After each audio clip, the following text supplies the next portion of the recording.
Hello student अब हम solve करने वाले हैं एक जनरल का क्वेश्चन जिसके थ्रू हमें पता लग जाएगा किस तरह से हमें ट्रांजेक्शन को इसके अंदर रिकॉर्ड करना है। वैसे मैंने आपको फॉर्मेट पहले बता दिया था कैसे हमें ट्रांजेक्शन को लिखना है।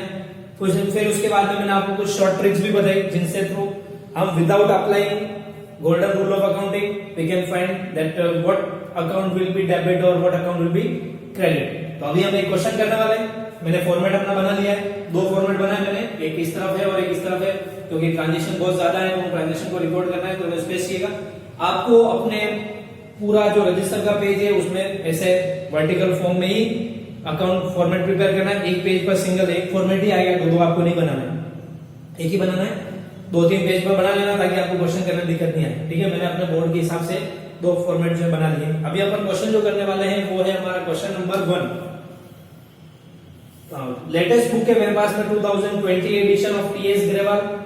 क्वेश्चन नंबर 1 हम करने वाले हैं। पेज नंबर है आपका 8.48, 8 चैप्टर था आपका जनरल, पेज नंबर है 8.48। क्वेश्चन नंबर 1 प्रैक्टिकल प्रॉब्लम्स के अंदर क्वेश्चन दे रखा है आपको, pass the necessary journal entries for the following transaction.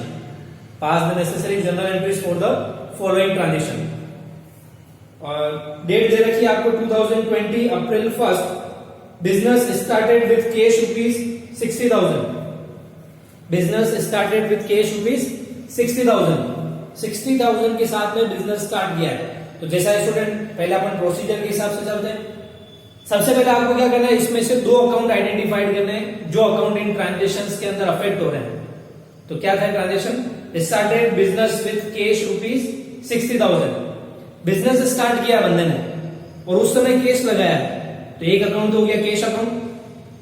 और दूसरी बात, जब भी हम कोई बिजनेस स्टार्ट करते हैं तो उस समय जो भी कुछ हम इंट्रोड्यूस करते हैं बिजनेस के अंदर वो सारी कहलाती है हमारी कैपिटल। क्या कहलाती है? कैपिटल। तो दो अकाउंट कौन से हो गए हमारे? एक तो हो गया हमारा कैश अकाउंट और दूसरा कैपिटल अकाउंट। ठीक है, अभी पहला प्रोसीजर के हिसाब से चल रहा है, मैं यहां लिख रहा हूं इसे शॉर्ट में। एक अकाउंट है हमारा कैश अकाउंट और दूसरा हमारा है कैपिटल अकाउंट। अकाउंट आइडेंटिफाइड हो गया। फिर हम देखते हैं ये अकाउंट जो है कौन से टाइप का है। तो कैश अकाउंट कौन से टाइप का है? कैश असेट्स है और सारे असेट्स के अकाउंट जो होते हैं वो रियल अकाउंट के अंदर आते हैं। ठीक, फिर दूसरी बात, अकाउंट आइडेंटिफाइड होने के बाद में हम क्या करेंगे, उस पर रूल एप्लीकेबल करेंगे। तो देखिए कैश अकाउंट रियल अकाउंट है और रियल अकाउंट का रूल क्या होता है? Debit what comes in, credit what goes out. अगर कोई असेट बिजनेस के अंदर आ रही है तो डेबिट करना है, बिजनेस से जा रही है तो क्रेडिट करना है। तो कैश क्या हो रहा है? बिजनेस में आ रहा है, कैश बिजनेस में आ रहा है तो इसको क्या करेंगे हम? डेबिट कर देंगे। तो अगर कैश अकाउंट डेबिट हो रहा है तो कैपिटल अकाउंट क्या हो जाएगा? क्रेडिट। कोई रूल लगाने की जरूरत ही नहीं आपको। एक अकाउंट अगर आपने आइडेंटिफाइड कर लिया कि अकाउंट डेबिट होगा तो दूसरा अकाउंट ऑटोमेटिकली रिवर्स कर दो, क्योंकि ये सिंपल एंट्री और सिंपल एंट्री में मिनिमम 2 ही अकाउंट होते हैं, 2 से ज्यादा अकाउंट नहीं होते, तो इसलिए कैपिटल अकाउंट क्रेडिट हो जाएगा। ठीक है, पता लग गया कौन सा डेबिट होगा कौन सा क्रेडिट होगा। तो ये तो मैंने बताया तुम्हारे को रूल के हिसाब से कि रूल के हिसाब से कौन सा डेबिट होगा कौन सा क्रेडिट होगा। अब मैं अपने शॉर्ट ट्रिक्स पर जाता हूं। शॉर्ट ट्रिक्स के अंदर मैंने आपको बताया था कैपिटल अकाउंट जो होगा वो हमेशा क्या होगा? क्रेडिट होगा। कैपिटल अकाउंट हमेशा क्या होगा? क्रेडिट होगा। तो मैं पहले ही कैपिटल अकाउंट को क्रेडिट लिख देता हूं। तो बचा क्या? Cash account. तो इसको क्या कर दूंगा? डेबिट। तो देखो यहां पर मैंने कोई रूल एप्लीकेबल नहीं किया, बस मैंने ये कहा था कैपिटल अकाउंट ऑलवेज क्रेडिट होगा, तो ये कैपिटल अकाउंट मैंने क्रेडिट किया। तो बचा क्या? Cash account. कैश अकाउंट को डेबिट कर दूंगा। समझ में आया? तो दोनों तरीके से बता दिया, जो भी आपको कन्वीनियंट हो उससे करना है। तो सबसे पहले हम ट्रांजेक्शन को रिकॉर्ड करेंगे। तो डेट डालेंगे 2020, डेट है हमारी अप्रैल 1, ट्रांजेक्शन है कैश अकाउंट डेबिट, डेबिट यहां लिखना है डीआर मतलब टू कैपिटल अकाउंट।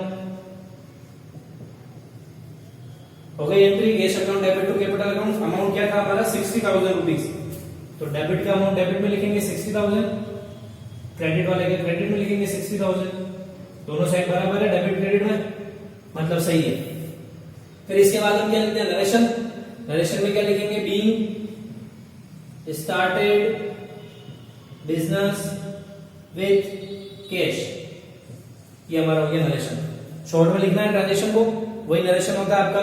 तो लिख दिया being started business with cash, first transaction complete हमारा।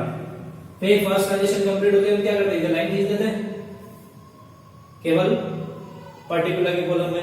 ये हो गया हमारा फर्स्ट ट्रांजेक्शन कंप्लीट। अभी इसको क्लियर कर देते हैं यहां से। चलिए अब देखते हैं हम सेकंड ट्रांजेक्शन क्या है हमारा। सेकंड ट्रांजेक्शन है goods purchase for cash. Goods purchase for cash, यानी आपने कैश में गुड्स परचेज किया है, गुड्स परचेज किया और कैश पेमेंट कर दिया। तो दो अकाउंट कौन कौन से होंगे, परचेज किया है गुड्स, एक तो अकाउंट हो गया हमारा परचेज अकाउंट, और दूसरा कैश में परचेज किया है, तो दूसरा अकाउंट कौन सा होगा, कैश अकाउंट। दो अकाउंट हो गए हमारे पास, एक तो परचेज अकाउंट और एक कैश अकाउंट। कैश अकाउंट अभी देखा था तुमने, कौन से टाइप का, रियल अकाउंट का। कैश रियल है, रियल का रूल है debit what comes in, credit what goes out. Purchase किया है गुड्स तो कैश आ रहा है या जाएगा, गुड्स परचेज किया है तो कैश आएगा या जाएगा, जाएगा। तो कैश अकाउंट क्या हो जाएगा, सीआर, क्योंकि debit what comes in, credit what goes out, goes out वाला सीआर होगा। तो परचेज अकाउंट क्या हो जाएगा, डीआर। ऐसे समझ में नहीं आया, शॉर्ट ट्रिक लगाओ। परचेज अकाउंट ऑलवेज डेबिट, ये परचेज को डेबिट कर दिया तो बचा क्या, कैश, कैश को क्रेडिट कर दो। तो कैसे भी करो, या तो रूल लगाओ या शॉर्ट ट्रिक से करो, दोनों से आंसर आएंगे वही। ठीक है, तो परचेज अकाउंट डेबिट होगा। अब लिख लेते हैं ट्रांजेक्शन को, इधर डेट डाल देते हैं, इधर अप्रैल टू ईयर हमने ऊपर लिख दिया एक बार। एंट्री हो रही है हमारी purchase account debit to cash account. Amount कितना था हमारा, अमाउंट था अपना 15,000 रुपीज। ये 15,000 यहां पर और ये 15,000 यहां पर। फिर नरेशन लिख लेंगे, बीइंग गुड्स परचेज, और ये अपना ट्रांजेक्शन फिनिश। आगे समझ में। तो इस तरह से आपने वो ट्रांजेक्शन लिखते जाना है, एंट्रीज में अमाउंट लिखते जाना है, शॉर्ट ट्रिक और जो भी आपको कन्वीनियंट हो उससे। Next third transaction on April 3rd, goods purchase for Pankaj on credit. Goods purchase from Pankaj on credit. Goods purchase किया है हमने उधार पर पंकज से। किससे, पंकज से। तो दो अकाउंट कौन से होंगे, एक तो होगा परचेज अकाउंट। देखो जहां पर भी परचेज का वर्ड आ जाए, बोट आ जाए और गुड्स है, तो एक अकाउंट फिक्स हो गया परचेज अकाउंट। एक रूल बताता हूं, और परचेज, सेल्स, परचेज रिटर्न और सेल्स रिटर्न, ये चारों वर्ड जो है वो हमेशा गुड्स के साथ में ही यूज होते हैं। Purchase, sales, purchase return, sales return, ये चारों वर्ड केवल गुड्स के साथ में यूज होते हैं, कभी भी असेट्स के साथ में इन वर्ड्स का यूज नहीं किया जाता। लाइक एग्जांपल, एक ट्रांजेक्शन दिया हुआ, परचेज मशीनरी ₹10,000, परचेज मशीनरी ₹10,000। तो दो अकाउंट कौन से होंगे, एक तो होगा मशीन अकाउंट और दूसरा होगा कैश अकाउंट, ना कि परचेज अकाउंट। भले ही ट्रांजेक्शन लिखा था परचेज मशीनरी, लेकिन परचेज वर्ड उस ट्रांजेक्शन में नहीं आएगा। क्यों नहीं आएगा, क्योंकि purchase, sales, purchase return, sales return, ये चारों वर्ड जो है केवल गुड्स के साथ में यूज होते हैं, असेट्स के साथ में यूज नहीं होते हैं। तो अभी यहाँ पर गुड्स परचेज किया था पंकज से, तो एक तो हो गया परचेज अकाउंट और एक होगा पंकज अकाउंट। क्या होगा, एक परचेज और दूसरा पंकज अकाउंट, क्योंकि उधार पर देता है और क्रेडिट पर परचेज करते हैं तो पर्सन का नेम लिखना होता है। कंप्लीट दो अकाउंट आइडेंटिफाइड हो गए। अब देखते हैं किसको डीआर किसको सीआर। परचेज हमेशा क्या होगा, डीआर, तो ये क्या हो जाएगा, सीआर। परचेज डीआर होगा हमेशा, डीआर कर दिया, बच रहा पंकज, उसको सीआर कर दो। और नहीं रूल लगाना, रूल लगाओ, पंकज पर लगाते हैं रूल। चलो आपकी बात, पंकज कौन सा टाइप का अकाउंट है, पर्सनल, रियल और नॉमिनल। पंकज कौन सा है, पर्सनल, रियल और नॉमिनल। पर्सनल, पर्सन का नेम है इसलिए पर्सनल अकाउंट है। पर्सनल अकाउंट का रूल क्या है, debit the receiver, credit the giver. Debit the receiver, credit the giver. आपने पंकज से गुड्स परचेज किया, तो पंकज कौन है, रिसीवर या गिवर।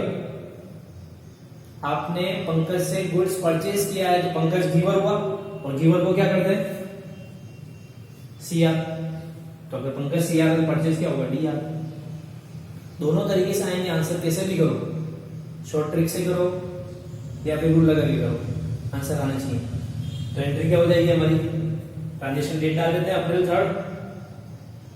एंट्री हो रही है हमारी purchase account debit to Pankaj account amount कितना है हमारा 18,000 रुपीज, तो ये 18,000 रुपीज यहां लिख लेंगे। नरेशन लिख लेंगे हम, being goods purchase from Pankaj, ये ट्रांजेक्शन फिनिश। समझ में आ रहा है सबको? तो ऐसे ही जनरल एंट्रीज करते जाना है। अब धीरे धीरे और इजी होता जाएगा, ये टेंशन लेने की जरूरत नहीं है, बहुत इजी टॉपिक है। जितना हार्ड बनाओगे उतना हार्ड बनेगा, और जितना इजी तरीके से समझ लोगे, अपने कंसेप्ट खुद बनाओ। किस चीज को कैसे याद रखना है ये तुम्हें अपना कंसेप्ट बनाना है। ऐसा नहीं मैंने बोल दिया इसको डीआर करना है उसको सीआर करना है तो तुम वही चीज रटोगे, सर ने बोला ये से याद रखना है, वैसे नहीं बेटा। अकाउंट बहुत इजी सब्जेक्ट है, लोगों ने फालतू का हुआ बना रखा है कि अकाउंट जो है बहुत हार्ड सब्जेक्ट है, बहुत हार्ड सब्जेक्ट है, और इसमें तो बहुत माथापुरी वाला काम है, होता ही नहीं है, बहुत लेंदी है, ऐसा है वैसा है, मैथ्स भी है, अकाउंट्स के रूल भी याद रखने। कुछ नहीं है बेटा, मैथ्स केवल कहने के लिए मैथ्स है अकाउंट्स के अंदर, बाकी कई मैथ्स अकाउंट्स में नहीं है। इतनी मैथ्स तो छोटी क्लास के बच्चों को भी आती है। करना क्या, एड लेस करना है, सब्सट्रैक्ट करना है, मल्टीप्लाई करना है, डिवाइड करना है, इससे ज्यादा और कुछ भी नहीं है। और इतना तो तुम छोटी क्लासेस में भी सीख चुके हो। तो मैथ्स जैसा कुछ नहीं है, केवल कंसेप्ट हैं, कंसेप्ट क्लियर करने, रटने नहीं है उनको, कंसेप्ट को रटना नहीं है। और अब तो सीबीएसई ने भी कह दिया रटन विद्या बंद, अप्लाई करो उसको लाइफ में। तो तुम भी इसको अप्लाई करो, इन रूल्स को कैसे याद रख सकते हो, अपनी शॉर्ट ट्रिक्स बनाओ और उनके थ्रू याद रखो और एंट्रीज करनी है। ठीक है, चलिए नेक्स्ट ट्रांजेक्शन देखते हैं हम। अप्रैल 5, अगला 5 अप्रैल को ट्रांजेक्शन है हमारा। Goods sold to Naresh on credit, goods sold to Naresh on credit. तो दो अकाउंट कौन कौन से हुए, देखो पहले परचेज किया था, अभी सेल कर रहे हैं, तो एक अकाउंट तो होगा हमारा सेल्स अकाउंट, और दूसरा किसको सेल किया, नरेश को, तो दूसरा हो जाएगा नरेश अकाउंट। एक तो सेल्स अकाउंट और दूसरा नरेश अकाउंट। सेल्स अकाउंट हमेशा क्या होता है, short tricks, sales account always credit, तो नरेश क्या हो जाएगा, डेबिट। नहीं तो रूल लगाए, नरेश पर लगाते हैं। नरेश कौन सा टाइप का अकाउंट है, पर्सनल, पर्सनल में आता है पर्सनल अकाउंट। पर्सनल अकाउंट का रूल क्या कहता है, debit the receiver, credit the giver. Naresh को गुड्स सेल किया है तो नरेश कौन है, रिसीवर या गिवर। नरेश को सेल किया है तो नरेश रिसीवर हुआ, और रिसीवर को क्या करते हैं, डेबिट करते हैं, ये डेबिट हो गया। तो कैसे भी करो आंसर आना चाहिए। नरेश डेबिट हो रहा है, एंट्री लिख लेता, डेट डाल देते अपनी April 5, Naresh account debit to sales account. ठीक है, नरेशन लिख लेंगे, being goods sold to Naresh, ये हो गया हमारा ट्रांजेक्शन कंप्लीट। अमाउंट लिख लेते हैं, इसका अमाउंट है हमारे पास में 9,000 रुपीज, ये 9,000 डीआर में और यही 9,000 सीआर के अंदर भी। डीआर वाले का अमाउंट डीआर के सामने, सीआर वाले का सीआर के सामने। कंप्लीट। चलिए नेक्स्ट ट्रांजेक्शन देखते हैं। अगला ट्रांजेक्शन है हमारा अप्रैल 7 को, goods return to Pankaj, goods return to Pankaj, यानी आपने क्या किया, पंकज को गुड्स वापस रिटर्न कर दिया। पहले क्या किया था, पंकज से परचेज किया था आपने गुड्स, ये था परचेज किया था पंकज से गुड्स। अब वो गुड्स आप क्या कर रहे हो, रिटर्न कर रहे हो उसमें से कुछ गुड्स।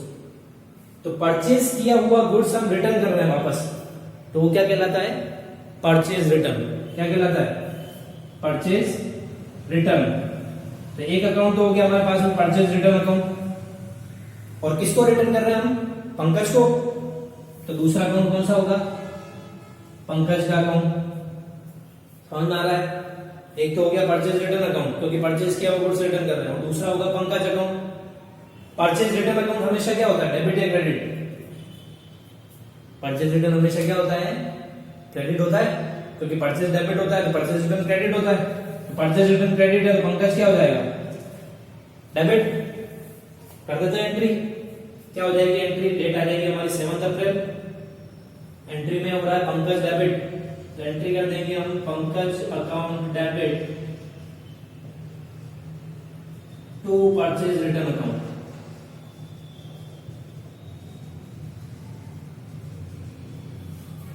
कितना गुड्स रिटर्न किया भैया को, 12,000 रुपीज का, ये 12,000 यहां लिख लेते हैं।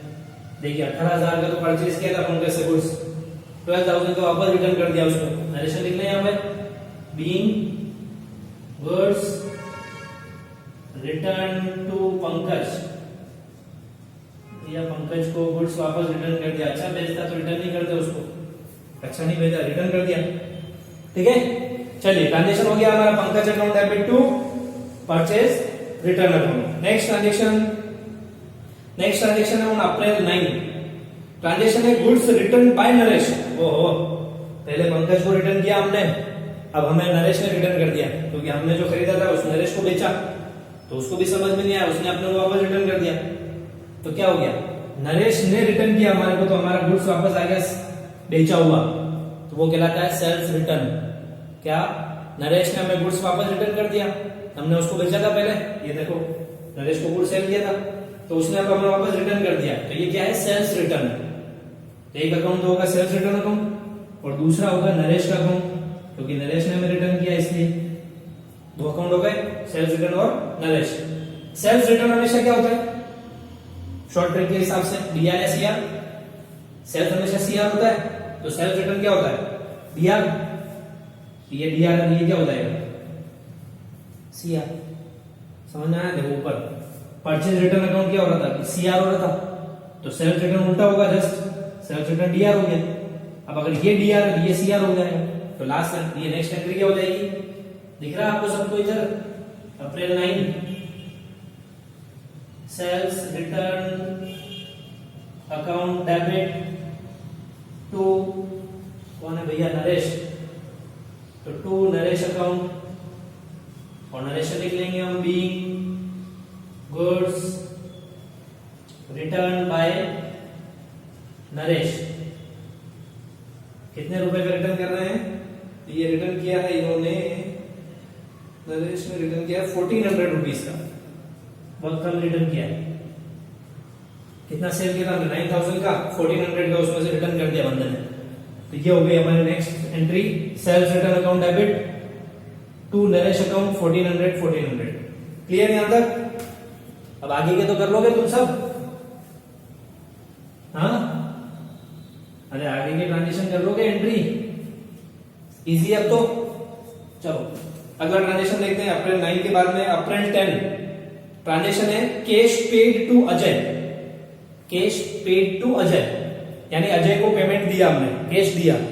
दो अकाउंट कौन से, एक तो अजय और दूसरा कैश, यही दो अकाउंट है। अजय को पे किए कैश, तो एक तो कैश अकाउंट हो गया, एक अजय अकाउंट हो गया। अब रूल लगाते हैं, क्योंकि अपनी शॉर्ट ट्रिक काम नहीं आएगी, यहां पर नहीं आएगी ना, तो क्या करते हैं, रूल लगा लेते हैं। अजय कौन सा टाइप का अकाउंट है, personal, real, nominal, personal account. चलो पर्सनल अकाउंट का रूल क्या कहता है, debit the receiver credit the giver. तो अजय को आपने कैश दिया है, तो अजय कौन है, रिसीवर या गिवर? अजय को कैश दिया तो अजय रिसीवर है, और रिसीवर को रूल के हिसाब से क्या करता है, डेबिट द रिसीवर, तो इसको डेबिट कर दिया, ये क्या हो जाएगा, कैश क्रेडिट हो जाएगा। समझ में आ गया? एंट्री कर देते हैं ऊपर, अप्रैल 10 एंट्री है Ajay account debit to cash account. Amount देखते हैं कितने दिए इसको, 6000 रुपए, तो ये 6000 रुपए लिख देते हैं यहां पर। नरेशन लिख लेंगे, being cash paid to Ajay. चलो भैया अजय को पैसे दे दिए, खेल खत्म। तो अप्रैल 10 को ट्रांजेक्शन हो गया हमारा Ajay account debit to cash account. ठीक, फिर नेक्स्ट ट्रांजेक्शन देखते हैं क्या है हमारा नेक्स्ट ट्रांजेक्शन। नेक्स्ट ट्रांजेक्शन है हमारा कमीशन रिसीव ऑन अप्रैल 12 अप्रैल को ट्रांजेक्शन है कमीशन रिसीव। कमीशन रिसीव हो रहा हमें, इनकम है एक्सपेंसेस, इनकम है एक्सपेंसेस, इनकम है, और इनकम को हमेशा क्या करते हैं, income and gains will be credit. तो यानी कमीशन अकाउंट तो क्या होगा, क्रेडिट। तो दूसरा अकाउंट कौन सा है, कैश अकाउंट। तो एंट्री क्या हो जाएगी, cash account debit to commission account. समझ में आया ट्रांजेक्शन? क्या वापस रिपीट करूं? क्या था, दो अकाउंट अफेक्ट हो रहे हैं, एक तो हो रहा है कैश और दूसरा कमीशन अकाउंट। कमीशन हमारे लिए इनकम है, कमीशन इनकम है क्योंकि रिसीव हो रहा है, और इनकम को हमेशा क्या करते हैं, क्रेडिट। तो मैंने कमीशन को क्रेडिट कर दिया, तो बचा क्या, कैश, तो उसको डेबिट कर दिया। तो एंट्री होगी cash account debit to commission account, amounted 2700। देखो स्टूडेंट, अब मैं आगे नरेशन नहीं लिख रहा हूं, है ना, क्योंकि मेरे स्पेस कम है, पूरा क्वेश्चन होगा नहीं इसमें। नरेशन आपको रखना नहीं है, नरेशन आपको लिखना है सबको, ठीक है। नरेशन करना क्या है, शॉर्ट में लिखना है जो भी ट्रांजेक्शन दिया हुआ है उसको। तो मैं नहीं लिख रहा हूं यहाँ पर, अब आपको सभी को लिखना है जो भी ट्रांजेक्शन में नरेशन होगा वो। तो ये मैंने स्पेस रख दिया इसके लिए, क्योंकि मेरा स्पेस कम है, इधर सारा क्वेश्चन होगा नहीं इसलिए, और मिटा भी नहीं सकता मैं इधर से, आप लोगों को नोट भी करना है। चलिए अगला ट्रांजेक्शन देखते हैं हम। Furniture purchase on April 15, date डाल देते हैं इस तरफ, अप्रैल 15। फर्नीचर परचेज, क्या खरीदा, फर्नीचर खरीदा। तो दो अकाउंट कौन से अफेक्ट होंगे, एक तो परचेज अकाउंट और दूसरा फर्नीचर अकाउंट, यही दो होंगे। गलत, मैंने क्या बोला था, परचेज वर्ड जो है या परचेज अकाउंट तभी आता है जब हम गुड्स परचेज करते हैं तब, लेकिन फर्नीचर गुड्स नहीं है। फर्नीचर क्या है, असेट्स है, तो असेट्स है तो असेट्स का नेम आएगा, तो एक तो आएगा फर्नीचर अकाउंट, ठीक है। दूसरा अकाउंट कौन सा होगा, तो फिर फर्नीचर परचेज किया है तो क्या गया होगा हमारे पास से, कैश गया होगा, तो दूसरा अकाउंट कौन सा होगा, कैश अकाउंट। समझ में आया कुछ? फर्नीचर परचेज किया तो फर्नीचर आ रहा है बिजनेस के अंदर, एक अकाउंट हो गया फर्नीचर अकाउंट, और फर्नीचर परचेज किया तो कैश गया होगा, दूसरा अकाउंट हो गया कैश अकाउंट। रूल भी पता लग गया, debit what comes in, credit what goes out. Business में फर्नीचर आ रहा है डेबिट कर दो, कैश जा रहा है तो क्रेडिट कर दो, तो एंट्री क्या हो जाएगी, furniture account debit to cash account.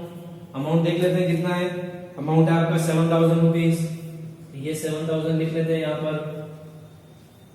Narration के लिए आप लिखोगे नरेशन, इसलिए मैं लाइन खींच रहा हूं यहाँ पर, आपको लिखना है ना, नरेशन लिखना, छोड़ मत देना यहाँ पे, नहीं सर ने नहीं लिखा था, अपने को भी नहीं लिखना, मैं तो इसलिए नहीं लिख रहा हूँ क्योंकि मेरा स्पेस कम नहीं जाता। ओके, नेक्स्ट एंट्री 15 वाली नरेशन आप लिखोगे।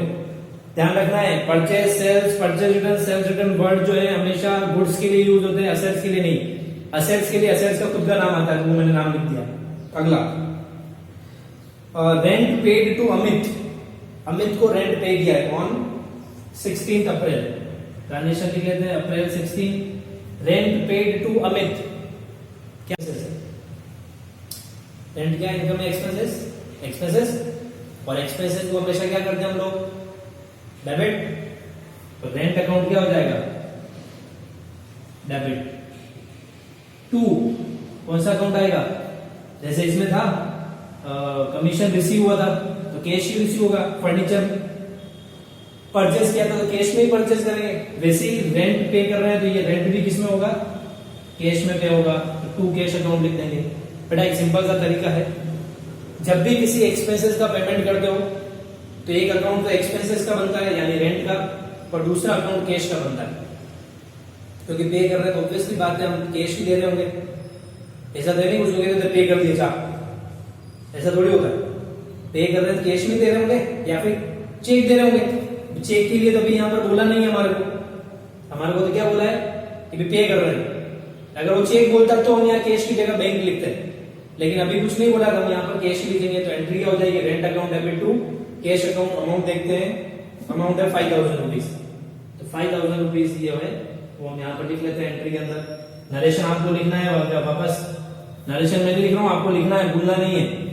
ब्रैकेट बना के नीचे लिखोगे being rent paid to Amit. एक चीज और, जब भी हम एक्सपेंसेस का पेमेंट करते हैं उसमें अगर किसी पर्सन का नेम दिया हुआ है, उस पर्सन को पे किया है, तो उस पर्सन का अकाउंट नहीं बनेगा। क्या, उस पर्सन का अकाउंट नहीं आएगा। क्यों नहीं आएगा, क्योंकि हमने वो एक्सपेंसेस का पेमेंट किया है, तो अकाउंट जो होगा वो एक्सपेंसेस के नाम से होगा, पर्सन के नेम से नहीं होगा। दूसरा पे कर रहे हैं तो कैश ही जा रहा होगा, इसलिए दूसरा अकाउंट कैश का हो जाएगा, इसलिए पर्सन का नाम नहीं आता है। पर्सन का नाम कब आता है, जब ट्रांजेक्शन क्रेडिट का होता है तब। जब ट्रांजेक्शन क्रेडिट का होता है तब। चलिए ये लिख लिया। नेक्स्ट अगला है ट्रांजेक्शन ऑन अप्रैल 19, 16 था last, April 19 sold goods to Sumit for cash, sold goods to Sumit for cash ₹6,000। Sumit को गुड्स सेल किया है कैश में, वो भी, तो दो अकाउंट कौन से होंगे? सुमित को गुड्स सेल किया कैश में, तो दो अकाउंट कौन से होंगे? एक तो सेल्स अकाउंट, गुड्स सेल किया तो ऑब्वियस बात एक तो अकाउंट सेल्स हो गया, दूसरा कौन सा आएगा? सुमित आएगा या कैश आएगा? दूसरा कौन सा होगा? कैश अकाउंट होगा। कौन सा होगा? कैश अकाउंट, क्योंकि कैश आ रहा है हमारे पास। अब सुमित से हमें कोई लेना देना नहीं है, क्योंकि गुड्स का कैश आ रहा है हमारे पास। तो एक अकाउंट हो गया कैश अकाउंट, दूसरा हो गया सेल्स अकाउंट। सेल्स अकाउंट हमेशा क्या होता है? सेल्स अकाउंट हमेशा सीआर होता है, तो कैश अकाउंट क्या हो जाएगा? डीआर। तो एंट्री क्या होगी? Cash account DR to sales account. Date थी आपकी अप्रैल 19, ये हो गया ट्रांजेक्शन। अमाउंट था आपका 6,000 रुपए, ये लिख लेते हैं। कंप्लीट। क्या हो गया? Entry cash account debit to sales account. Next transaction cash sales. अगला ट्रांजेक्शन है कैश सेल्स ऑन 24 अप्रैल। ये 24 अप्रैल डेट डाल दी मैंने। कैश सेल्स, कैश सेल्स का मतलब ऐसा नहीं कैश बेच दिया हमने। कैश सेल्स का मतलब है हमने कैश में बेचा, गुड्स बेचा है लेकिन कैश में बेचा है। तो देखिए ऊपर वाला ट्रांजेक्शन जो था वो भी ऐसे ही कुछ था। अमित को सेल किया था हमने, सॉरी अमित क्या नाम था उसका? सुमित। सुमित को हमने सेल किया था लेकिन कैश में किया था। तो अभी अभी जो ट्रांजेक्शन है 24 की, उसमें पे पर्सन का नेम नहीं दे रखा, लेकिन है तो कैश सेल्स ही है, तो इसकी भी सेम एंट्री होगी जो ऊपर हुई है, यानी cash account debit to sales account. Sale किया तो एक अकाउंट तो सेल्स अकाउंट हो गया। सेल्स हमेशा सीआर होता है। कैश में बेचा है तो कैश आएगा बिजनेस के अंदर, तो डेबिट वर्ड कम से, तो डेबिट हो गया कैश अकाउंट। अमाउंट है इसका 7,000, ये 7,000 इधर, 7,000 इधर। नरेशन आपको लिखना है, मैंने लिखा हूं। दो ट्रांजेक्शन और करना है अभी इसके, ठीक है। चलिए next transaction, second last transaction, cash receive from Naresh on account. Cash receive from Naresh on account. On account का मतलब होता है जितना पैसा उसका बाकी चल रहा था उसमें से इतना आ गया, ठीक है। ऑन अकाउंट का मतलब क्या है? जितना बाकी चल रहा था उसमें से इतना दिया है। तो किसने दिया है कैश आपको? Cash receive from Naresh. Naresh ने कैश दिया है अपने को, तो बिजनेस के अंदर क्या हो रहा है? कैश आ रहा है, कैश आ रहा है, तो डेबिट वर्ड कम्स इन, तो कैश अकाउंट को डेबिट कर देते हैं। कैश अकाउंट डेबिट हो गया। दिया किसने? नरेश ने। तो नरेश कौन है? रिसीवर या गिवर? गिवर। और गिवर को क्या करते हैं? क्रेडिट। तो 2 हो जाएगा नरेश अकाउंट, ठीक है। अमाउंट दिया था बंदे ने 5,000 रुपए, तो ये 5,000 रुपए हम यहां लिख लेते हैं। ये हमारा हो गया सेकंड लास्ट ट्रांजेक्शन। नरेशन आपको लिखना है। आप चलिए लास्ट ट्रांजेक्शन फटाफट से कर लेते हैं। लास्ट ट्रांजेक्शन है सैलरी पेड ऑन 30, ये था 20/30, ये भी था 30 अप्रैल, ये भी है 30 अप्रैल। सैलरी पेड, सैलरी पे की है, इनकम है एक्सपेंसेस। सैलरी पे की तो ऑब्वियस सी बात एक्सपेंसेस ही है, और एक्सपेंसेस को क्या करते हैं? Expenses and losses will be debit. तो सैलरी अकाउंट क्या हो जाएगा? डेबिट।